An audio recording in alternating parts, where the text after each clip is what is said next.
Welcome to the Fantasy Champions Fantasy Football Podcast. Here's your host, Morgan Colby and Rick Lemon.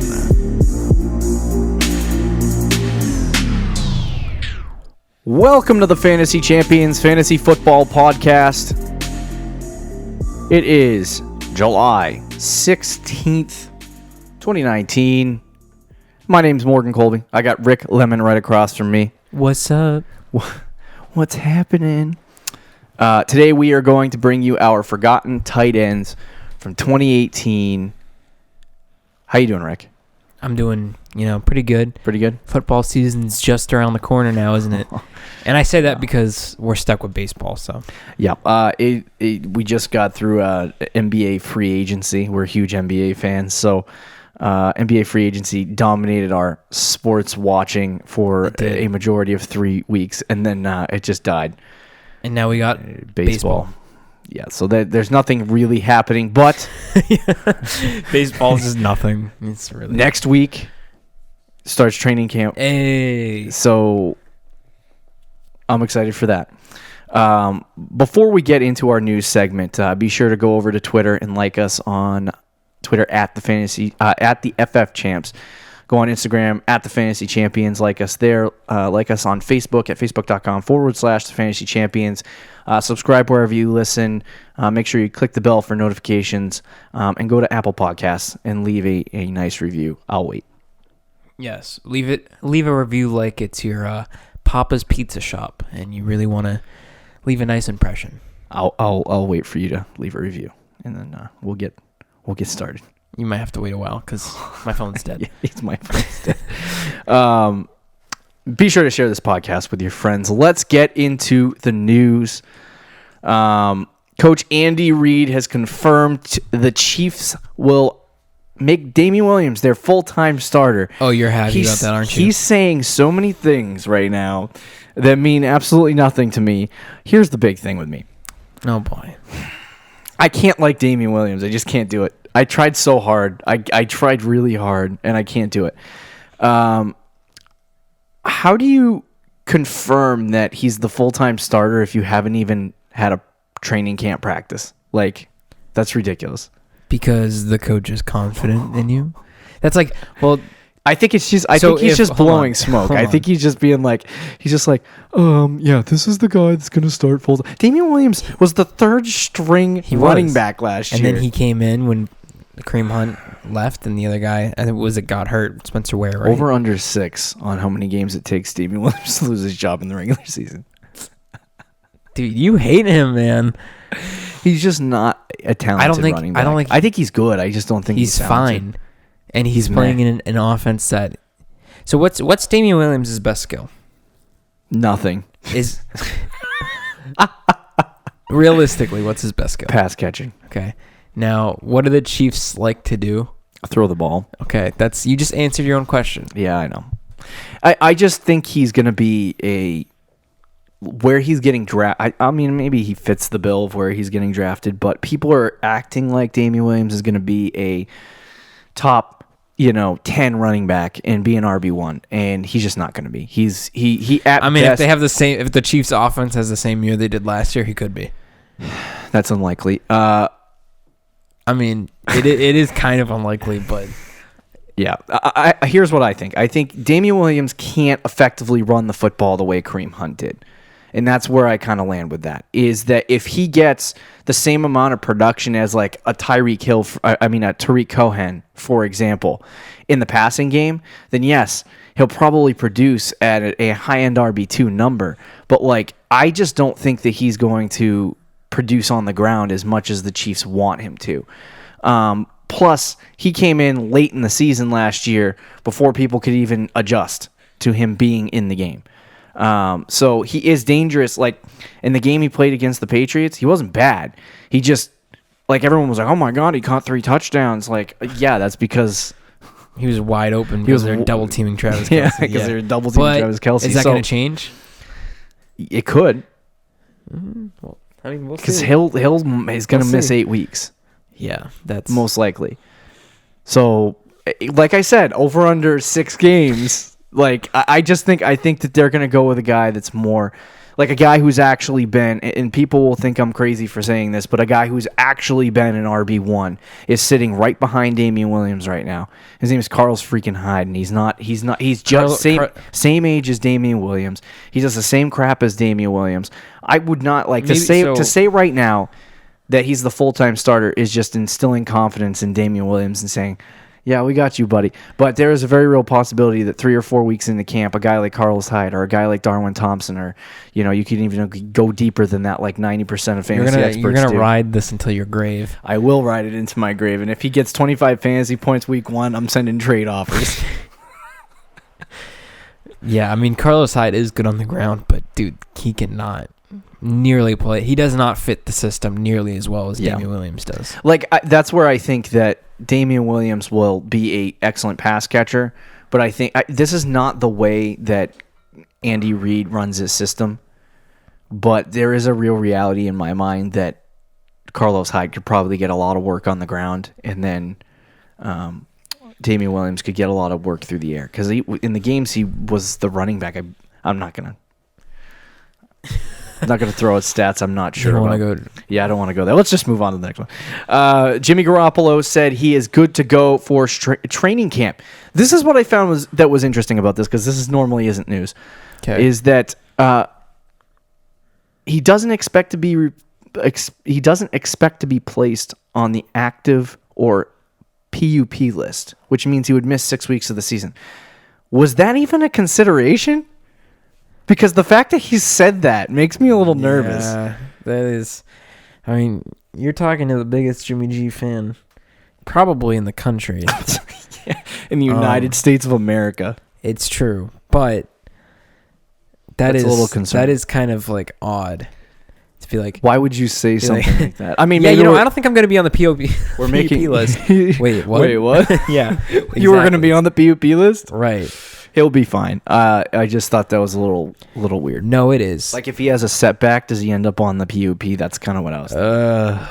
Don't do that to me, dude. That would be so unfortunate. He would miss 6 weeks. The 49ers, literally, what did they get for him? What did they give up for him? A third round pick? It was a second. It was a second? Yeah. What did the Patriots draft with that? I don't even know. Was it Damian Harris? It better not have been Damian Harris. I think they did trade back though. So I think it was whoever they drafted this year they got from that pick. So anyway, I thought I'd have to look it up. I thought I'd throw that in there because I thought it was interesting. This is interesting news. Speaking with NFL Network's Omar Ruiz on Tuesday, Todd Gurley said that his knee is, quote, good. He said in this statement, I'm just like, hey, quote, I'm just like, hey, we're going to find out in training camp, Gurley said. I know it's always been a lot of talk going on this off season, so it's just like, hey, it's the off season. That's what everyone is supposed to be about, speculation and reporting. Once the season comes, you gonna see what happens, is what he said. So I thought that was kind of interesting as Todd Gurley continues to fall down draft boards. You're talking to me. So I love you, Todd Gurley, so much. I'm gonna say it. Let me draft him. Let me do it. Oh boy. I'll do it in the second round. The hype is real for you. Yeah. He's probably very, very sick and tired of getting asked the question of how your knee is. Yeah. He's like, let me just play some football. But I've been saying this all along since like February. Let me just see him in training camp. Let me see him in preseason. He's not gonna play in the preseason game. So that's unfortunate. But let me see the reports that are coming out in training camp. Let me see the highlight films. Yeah. Let me just see it before I make a real clear decision on it. Because as of right now, I do want to stay away from him.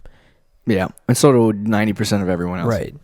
But if it's positive signs in training camp, maybe that changes my mind a little bit.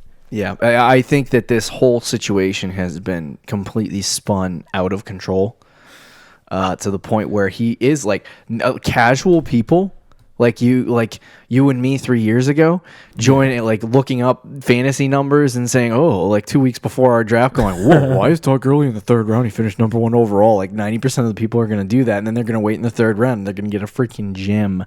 Either that or it'll be a complete bust.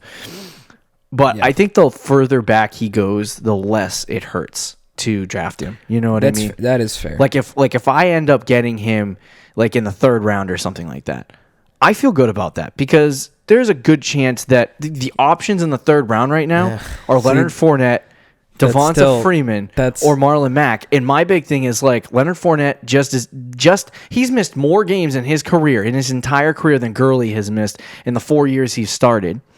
The same thing. It's the case is the same for who's the second guy I mentioned? Devonta Freeman. And then you have Marlon Mack, who missed some time last year, but who can't pass catch for his life and is probably not going to be a super awesome opportunity. I mean, he can pass catch.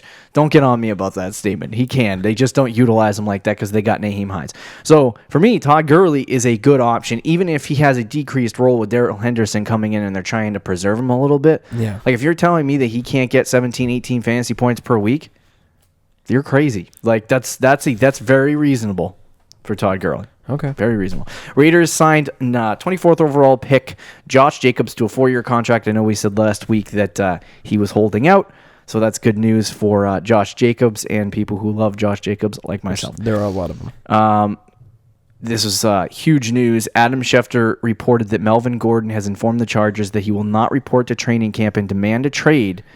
Yikes. If he does not get a new contract. That is a very scary statement. It is. So Melvin Gordon is on average going in the 6th round. He was 6th overall. 6th overall. I'm sorry. 6th round would be fantastic. You'd be like, wow, that's kind of a steal. Yeah, a steal. But Melvin Gordon was actually asked about in a clip. Asked about the Le'Veon Bell holdout during the Le'Veon Bell holdout, and they said, "Would you do it?" And he said, "Yes." Oh boy. If he does not get the contract from the Chargers, I would not be surprised if he pulls a Le'Veon Bell and just sits out. We have to do this again. Oh boy. Except he's not like a 2nd overall pick, so it doesn't hurt as much. But some idiots. Oh yeah, he's only a 6th overall pick, not a 2nd overall. Some team's gonna get burned. I don't think that's what it'll come to. But he basically is like... I think the Chargers will give him a deal. They'll give him a deal or... See, I think that he's not as valuable to the Chargers as people think he is. See, I don't know about that. Especially with Phillip Rivers' age, dude. I think he's good. He's one of the best. You think Austin Eckler is going to... No. Of course not. I'm just saying that he is not a, like... I don't want to get to that news now, but like Ezekiel Elliott is the Cowboys offense. Melvin Gordon is not the Chargers offense. I think though, if you take Melvin Gordon out, obviously it hurts the team. Yes, not only does it hurt, like, I think he's the most important part of the offense. I do. Okay. I don't see. Anyway, so teams, it's tough, but some teams that have come out as suitors for Melvin Gordon. Tampa Bay is ahead of that list. That'd be pretty lit. I can't lie. I would actually not mind that. And then Houston would be another landing spot for him. That wouldn't be bad either. So either one of those locations would be good. I think he ends up a Charger. He plays week 1 and he'll be fine. Because he said he wants to be a Charger. This isn't like a, I hate the team holdout. Like 90% of the holdouts are. But it's an interesting thing to keep your eye on as training camp goes about. The NFL suspended Chris Herndon for violating the substance abuse policy. There's a lot of people wanting to draft Chris Herndon, and now they can't. Well, so let's get off that Chris Herndon train, boys. People still do, bro. Yep. It's just 4 games. It's not like it's... Yeah, no, that's not crazy, but... Pro Football Talk reports that Ezekiel Elliott has privately said that he will hold out as well training camp unless he gets a new contract. Charles Robinson reports that if Ezekiel Elliott does not report to camp by August 6th, he does not get an accrued season because he's still on his rookie deal. He doesn't get an accrued season towards free agency. So that means that he would have to play another year under the Cowboys system if he doesn't report by the 6th. So that makes no sense for him whatsoever. But he just wants a contract. The Cowboys will give it to him. It's going to happen. But he knows for a fact that he can't hold out past a certain date, and a lot of people are saying that it's just training camp. He will not take this into the regular season. So every time I go, definitely drafting Zeke, something happens. Yep. Might be suspended. Might hold out. frick me. It's just your fate, dude. It's my fate to draft freaking Zeke. And that's right. Anyway, that's all the news we have for the news segment. Do you want to get into forgotten tight ends? Okay. I'm tired of talking about tight ends at this point. Yeah. Because there's like 3 that are good. It really is. So, dude, don't diss on OJ Howard, bro. We'll just end the show now. Don't diss on OJ Howard. The expectations are really high for this show, as you can tell. Let's get started with our forgotten tight ends from 2018. We want to talk about these players that played well, maybe in the past, but they're forgotten about in drafts. So let's start out with the first one. This one's crazy to me. Okay.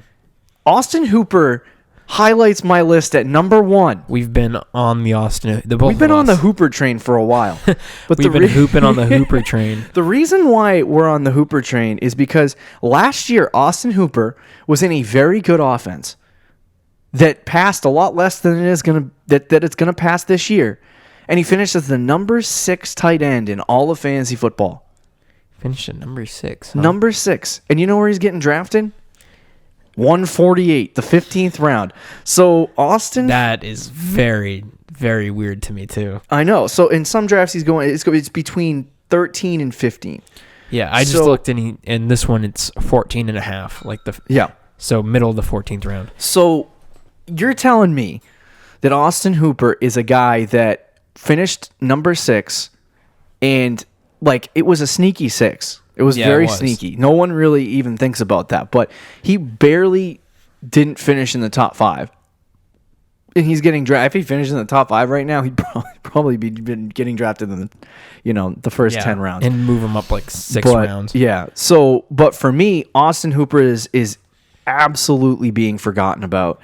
He's an extremely talented tight end, and like I said, Dirk Cutter is coming into that system. Last year, they threw it to a combination of Cameron Brate and OJ Howard, and they threw it to the tight end position 20 to 25% of the time. The Tampa Bay Buccaneers.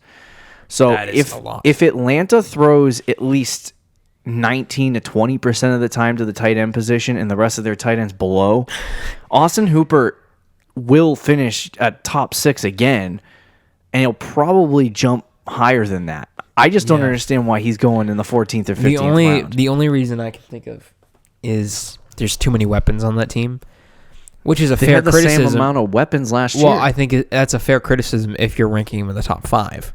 If you're ranking him like 15th, which in some, like again, the 14th round, 15th round, like that's just ridiculous. He's every single year in his career he's gotten better. He's still young. He's getting better. He's going to get the looks. He's probably going to get the touchdowns this year. I mean, just like some of the guys that are ahead of him right now. Yeah. Jimmy Graham. I know you love this guy, but Noah Fant, a rookie. Yeah. That's Delaney Walker. That's gross. TJ Hawkinson, who I love, but like, let's relax. According to the half PPR ADP on Fantasy Pros, it has him 148 overall. That's very surprising. It is very surprising. So a good for in a half PPR and PPR format, good for a tight end and a wide receiver, as far as fantasy points per target is concerned, is 2, and or really good. Like that means you're producing at an extremely high level. He was at 1.83 fantasy points per opportunity, which is pretty good. So Austin Hooper can be a top-end tight end, and I think he could be your... I hate to say this because it sounds like a hot take, but it really isn't. He could be your George Kittle from last year. Right. If you had to choose a back end of the draft, last 2-3 rounds, like George Kittle was last year, if you had to choose one guy to do that, I would take Austin Hooper 100%.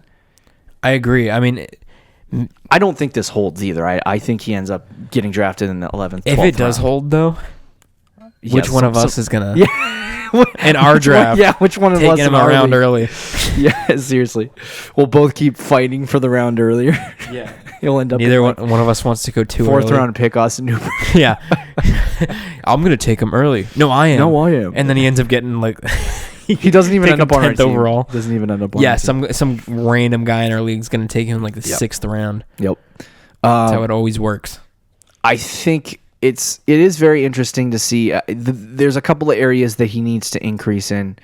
Matt Ryan is not really known for tossing, 40 touchdowns in a season. He throws a lot of yards, but he doesn't throw a lot of touchdowns. Last year, he had 16.5% of the end zone target share, which was 5 total targets. And then red zone target share was 17%, which is 13 total targets. So is this Hooper? This is Hooper. Okay.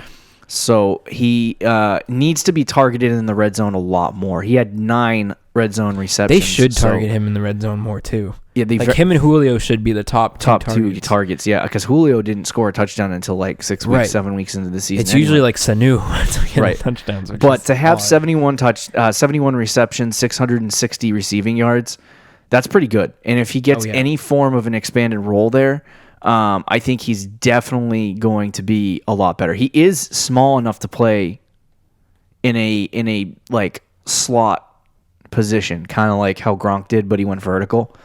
He's 6'4", 254, so he is small enough to pop people across the middle if you really need him to. But I think he's a good tight end. He's talented. We've seen him increase the last 2 years, unless something really bad happens, or he just doesn't fit the Dirk Cutter system.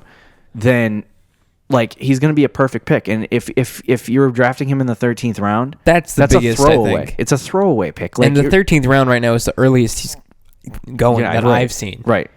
So I think Austin Hooper is a perfect pick there. And I really like Hoop. There it is. That's going to be the slogan for this year. Yeah. Hoop, there it is. So Kyle Rudolph is our number 2 guy.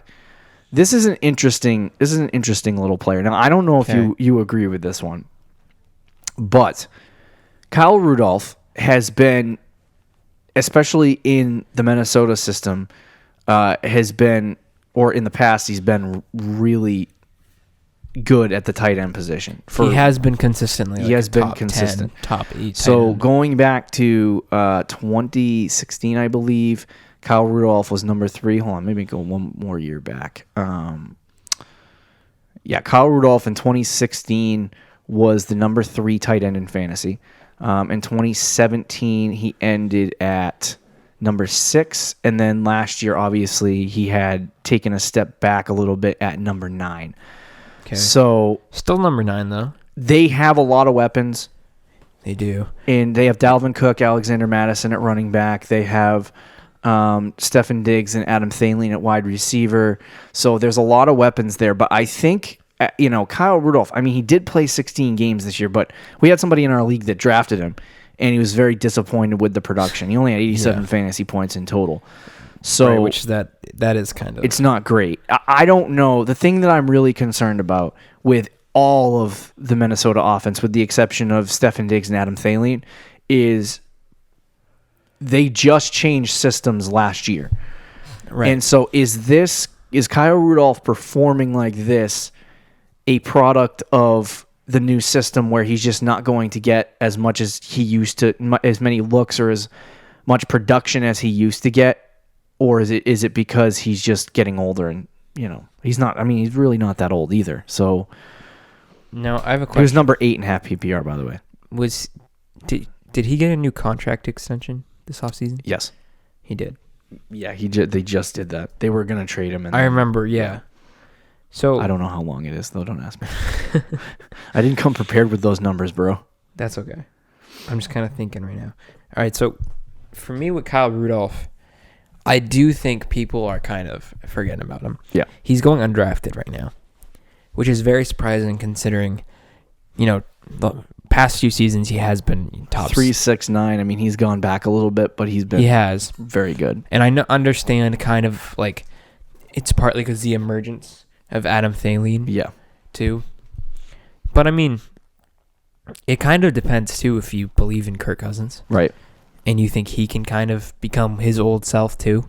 Because if that's the case, then everybody in that offense will be more involved, including Kyle Rudolph. He did have a down year last year, but, I mean, the whole Vikings offense did, other than those two guys, Thaleen and Stephon Diggs. So, yeah, I definitely think he should be being considered more than he is. I wouldn't go out of my way to get him, but like I said, he's going undrafted right now, which is surprising to me. The interesting thing for Kyle Rudolph is he's been a relatively, over the last 4 years at least, a relatively healthy tight end. The first 4 years of his career, he averaged I want to say 12 games a year. Since then, he's played all 16 for the last 4 years. The reason why he was in 2016, he had a kind of an explosive year with 132 targets. Wow. That was the last year they had, who was the quarterback? Oh, gosh. Case Keenum. They've gone through so many. Case Keenum, Was that Case Keenum? Yeah, that was the year Case Keenum. Are you sure? No. Because Case Keenum was 2017. That's what I'm saying. They had Sam Bradford. They had Teddy Bridgewater. Was it Bridgewater? I don't know. Anyway, he had 132 targets. They've literally gone through 5 quarterbacks. The biggest thing that I noticed in statistically being the difference between last year when he was a top 6, top 5 tight end, and I do want to pull up those numbers just to confirm that he was a top 5 tight end in 2017 in half PPR leagues. He was a top 7 tight end in half PPR leagues. So the main difference as to why he didn't produce as much as he normally did is because he went from 8 touchdowns to 4 touchdowns this year. So if he can get back to scoring 8 or 9 touchdowns with 700 or 800 yards, because he did get more yards than he did in 2017. He had 532 yards in 2017. He had 634 in 2018. He just didn't get the amount of touchdowns. What was the year that he took off again? It was 2016. It was 2016. 132 targets, 83 receptions, 840 yards, and 7 touchdowns. In 2016, the Vikings starting quarterback was Sam Bradford. Oh, flip. He started 15 of the 17 games. Wow. So for me, it's a question of, can Kyle Rudolph get back to the touchdown outage that he had over the last couple years, which was 7 and 8. And I hope that this 4 touchdown season was just a blip on the radar, and he'll get back to the 7 or 8 touchdowns. I think he's a guy. I don't think you should draft him, but he's a guy to keep an eye on the waiver wire. If he has a good week 1, you're right there over. You're right over there, boss. Just choked on my water. But I think Kyle Rudolph is going to be a guy that you can rely on. And I think people are forgetting how good he has been in the past as a tight end. When you have the tight end position being so weak 90% of the time, and you have a guy that can put up top 6, top 5 numbers at the tight end position, he's definitely like a streamable option too. Yeah, very, very streamable. So that's our number 2 tight end. Don't forget about Kyle Rudolph. Number 3, this was a guy that Rick wanted on the list. I pushed for this guy on the board. Jordan Reed. Jordan Reed is an interesting tight end. He's burned me 2 years in a row. So is that why you didn't want to put him there? Yeah. And you wanted your boy Jack Doyle. Love you, Jack Doyle. We both made it on the list, so there's that. But did he? Jordan Reed has actually, this is the thing with Jordan Reed, and I can tell you this because I absolutely love him and I've studied his analytics way too much. Jordan Reed is extremely talented. And he has really good hands. He can do all the things well. The problem with Jordan Reed is system. Mm-hmm. He doesn't fit with Washington. And a lot of people will be like, what are you talking about? He doesn't fit with Washington because they don't throw the ball to Jordan Reed. Like that, he gets hurt 90% of the time. And the fact that they never have a quarterback. And so like even when they had Alex Smith, he was good, but he just wasn't on the field.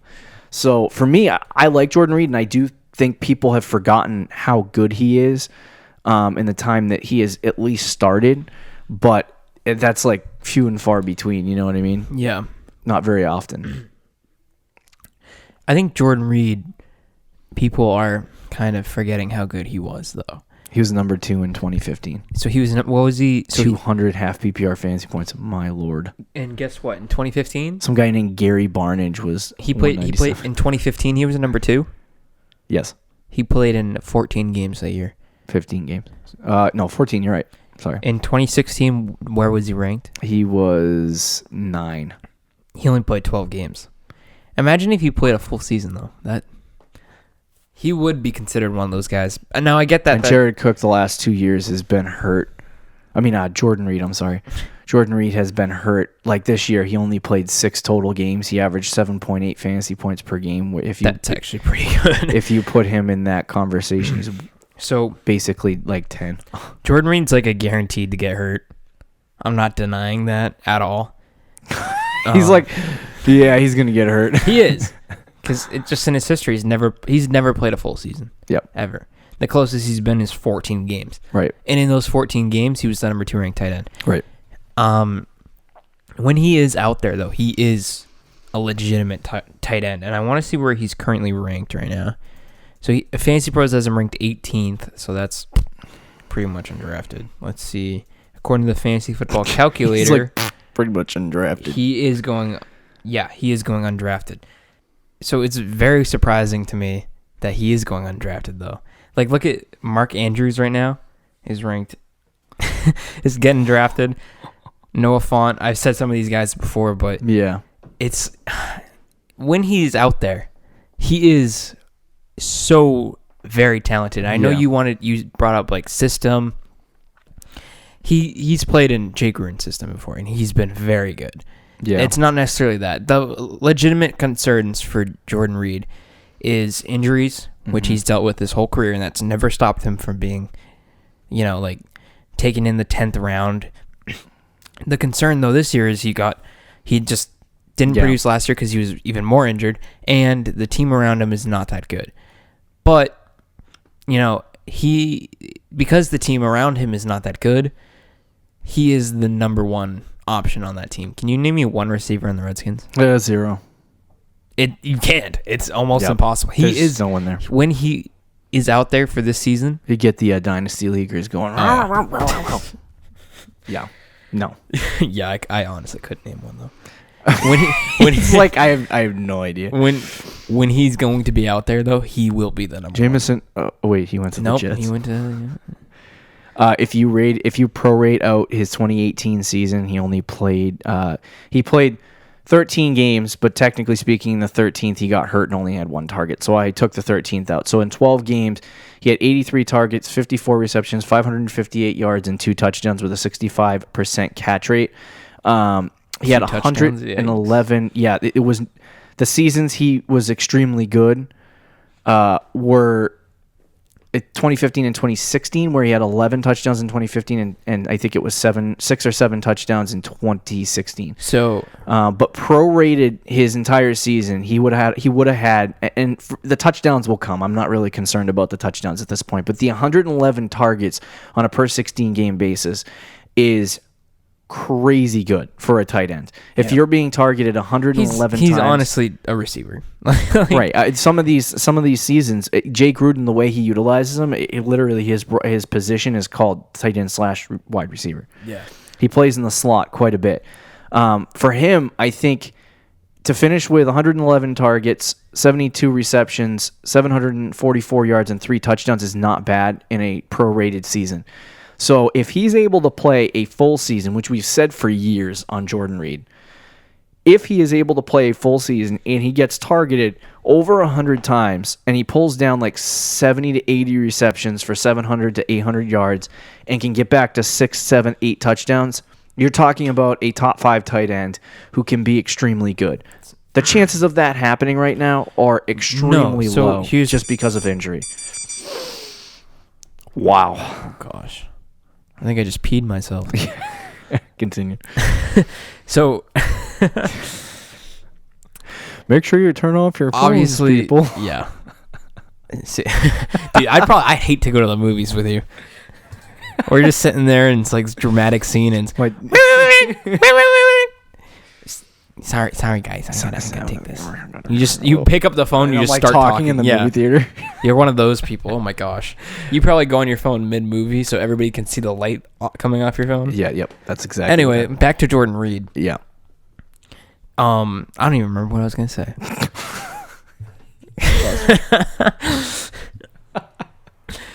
I think so. Here's what I'll finally say. You had one concern about the quarterback too, a rookie quarterback. Mm-hmm. What if it's Case Keenum? You're nodding your head a little bit. You like that a little more, don't you? No. No? Okay. I mean, I don't like Case Keenum, but do you like him more than Dwayne Haskins at this point in his career? Yeah. Yeah. I mean, I don't. If you're talking NFL, like in game, not fantasy football, we're a fantasy football podcast, so I assume fantasy. If you're talking about real life, I'd rather go with Dwayne Haskins. But if you're talking about the other thing is for 1 year though. The other thing that I find interesting is that a lot of Dwayne Haskins' success in college was due to the short passing game. So slants, in cuts, and screens. That's like 90% of what he threw in college. And where does Jordan Reed play? He plays like 90% of the time. I'm curious. I'll look that up later. But he plays a lot of the time in the slot. He does. So if he's going to be targeted 100 times, I think it would be with Dwayne Haskins. Oh, and I remember what I was going to say now. He's probably not going to... Ring a bell. Like 10 minutes. He's probably not going to play a full season. We understand that. Yeah. Even if he doesn't, if he plays 12 games, he's going to be a better option for you in the 15th round than like Noah Fant and Mark Andrews. And I know a lot of people love Mark Andrews. But people are in love with Mark Andrews. That's people are gonna live and die by the Mark Andrews. If Lamar Jackson, if he takes a step forward, 4 steps forward. This is okay. I'm not going to talk about Mark Andrews. I was about to get really heated. Let's move on. Number 4 on our list, Trey Burton. Trey Burton. You want to know where Trey Burton finished last year? Where did he finish? Oh man, 7. In 2018, he finished number 7. So he was one spot behind Austin Hooper. Yet, he's being drafted in the, I don't know. I'll look that up for you, boss. 13th, 14th round, I believe. That 13th round. Is it 13th? Yeah. That's crazy to me. Like the fact that like Trey Burton now. The Chicago Bears offense is a little bit concerning with Mitchell Trubisky and his inconsistencies and all that stuff. But if you had a tight end in that system who is what is he in his 3rd year, 4th year? I don't even know. I think it's like 4th or 5th now. So he played with the Eagles for 2 years. So but he was the backup tight end for Ertz. With Trey Burton and how effective he has been, especially for the Bears in I think it was his first season with the Chicago Bears. I think it was. Yeah. It's his first season with the Chicago Bears, and he was able to get 76 targets and 54 receptions for 569 yards and 6 touchdowns. He has slowly improved in his, since like 2016. He's slowly improved every season he has played. So for me, if he plays a full 16 games, and I think he could see an increase in targets. Yeah. If he does that and he gets the touchdown output, he's a guy that could finish in the top 5 as well.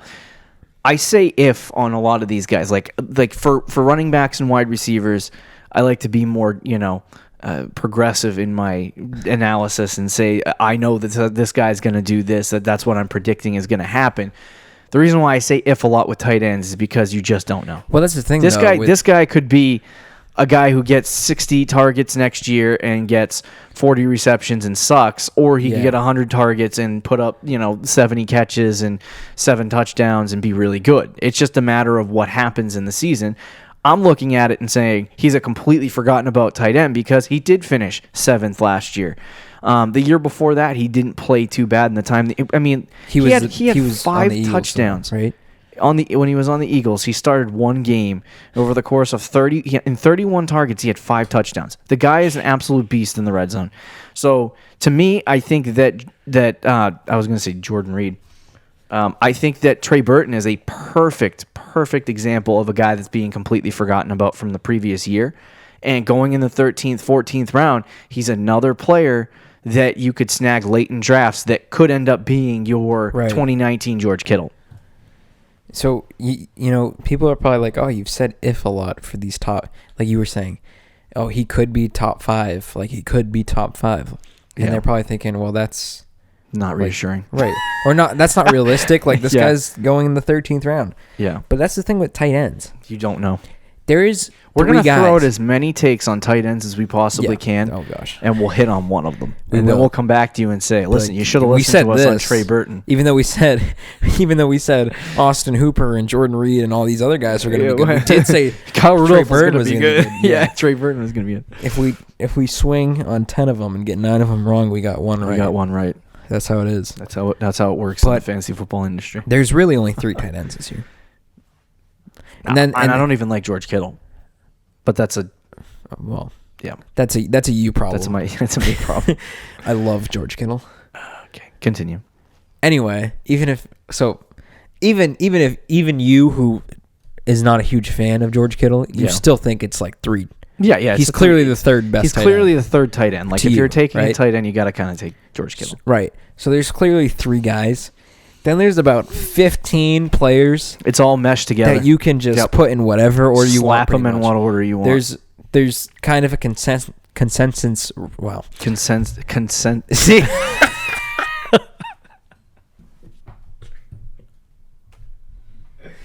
Did that just happen? Dude, I think you literally brainwashed me into saying consensus. Or however you said it. You know what's stupid? We were both saying it right. Yeah, but we just couldn't get it out. I don't know. Anyway, there's kind of the idea. It's been a long day, people. There's kind of the seriously. Everybody has kind of like the order right now. Yeah. But it honestly could change. Right. Like in a month from now, maybe Hunter Henry is ranked like 13th. Because I think right now he's like 6th or 5th. Yeah, no, he's not going to move. But I'm just saying, the differences between all these guys are very slim. And you don't have, sometimes you get the tight end stashing team.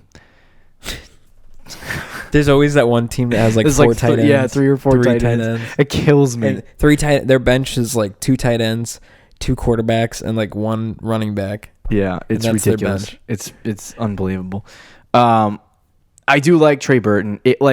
That's the big thing is that right now I'm trying to choose between whatever tight end. I honestly, like I said, the number one guy for me is Austin Hooper. Like I think he has the best chance of being the George Kittle. But Trey Burton is very close behind. Like if somebody takes Austin Hooper, then Trey Burton's there. Like for us, if I take Austin Hooper, you're probably going to take Trey Burton. That's probably how this thing is going to work out. I mean, like last year going into the season, I know you didn't buy the hype, which hindsight was correct, but I kind of did secretly, was Trey Burton was like people on the inside and like sources, quote unquote, were saying he could be like a top, like the Bears are going to really utilize him this year. He's going to be a top 5 tight end, all this stuff. He ended up not being that, but he was still utilized a lot. Yeah. And you can tell the Bears do like him. Yep. So if Trubisky takes that next step, you would have to think Burton takes the next step too. Yeah. Number 5 and the final guy on our list is my boy. Oh gosh, Jack Doyle. Let me mute my mic. I've told people for quite a while to stay away from our friend Eric Ebron. He is a complete bust next season in my eyes, and I don't even think that's a hot take anymore. But for me, Jack Doyle is the guy in that offense that is going to come out as the number 1 tight end, and the way that Indy utilizes their tight ends is like I think it's 30% of the time they were utilizing their tight end. It was something. It was an insane 25 to 30. They like to utilize their tight end. Now, Eric Ebron, I'll say this: Eric Ebron will probably be utilized more in the red area than, or in the red zone than Jack Doyle will be. Which is kind of important. Which is kind of important for tight ends, yes. But I do think that Jack Doyle. Here's the thing: is Jack Doyle's not going to be a draft and start week 1 guy. Unless he's on a good matchup. He's going to be, when they realize Eric Ebron blows and only catches the ball 40% of the time, they'll use Jack Doyle. Like, I just think it's going to be a progressive change as the season goes along.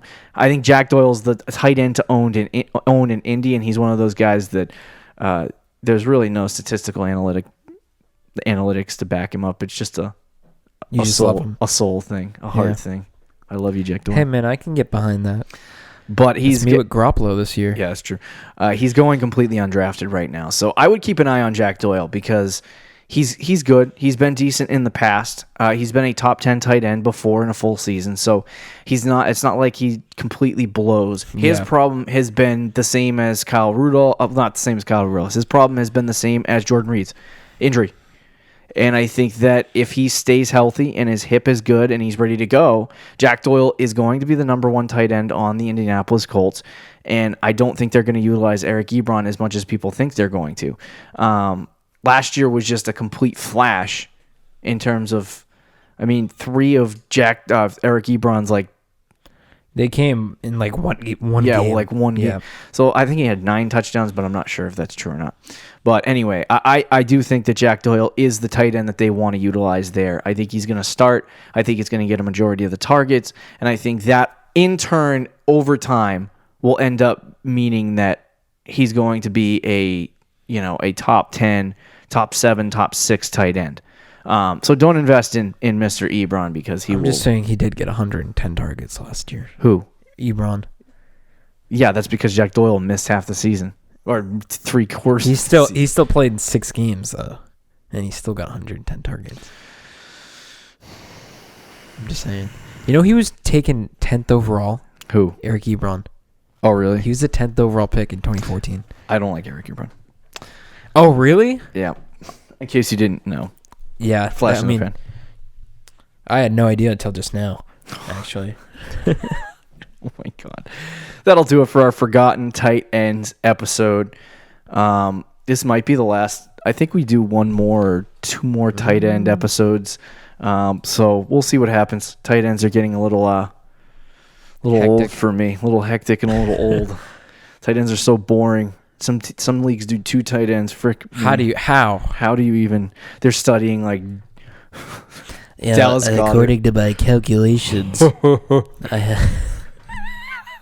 That's all you need. We just roasted half the people who play fantasy.